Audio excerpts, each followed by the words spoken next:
జగిత్యాల జిల్లా నుంచి ఇవాళ ప్రధాన వార్తలు ఒకసారి పరిశీలిస్తే జగిత్యాల రూరల్ మండలం హైదర్పల్లి గ్రామ రైతులు మొక్కజొన్న పంటలు ఎండిపోతున్నాయంటూ తీవ్ర ఆగ్రహాన్ని వ్యక్తం చేశారు కాంగ్రెస్ సర్కార్పై.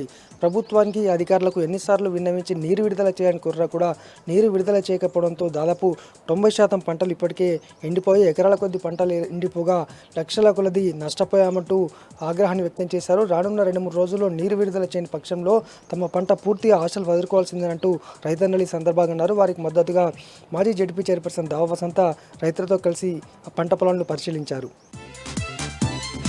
మరొక వార్త, జగిత్యాల జిల్లా వెల్గటూరు మండల కేంద్రంలోని ఎంపీడీఓ కార్యాలయంలో ఇవాళ సర్పంచులు నిరసన వ్యక్తం చేశారు. 15 నెలలుగా తమకు ₹1 కూడా బిల్స్ అందలేదు. తామంతా కూడా అప్పులు చేసి మరి అభివృద్ధి పనులు చేయడం జరిగింది. ఖచ్చితంగా నిధులు విడుదల చేయాలంటూ ఎంపీడీఓ కార్యాలయం ముట్టడించారు. లేని పక్షంలో మున్ముందు మరింత ఉధృతం చేస్తామని సందర్భంగా సర్పంచులు అన్నారు.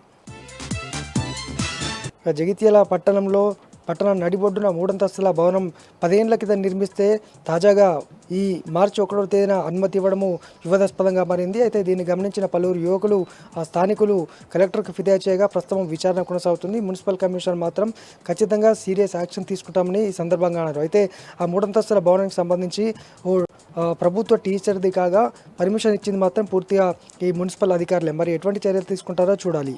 ఇవి జిల్లా వ్యాప్తంగా ఉన్నటువంటి వార్తలు.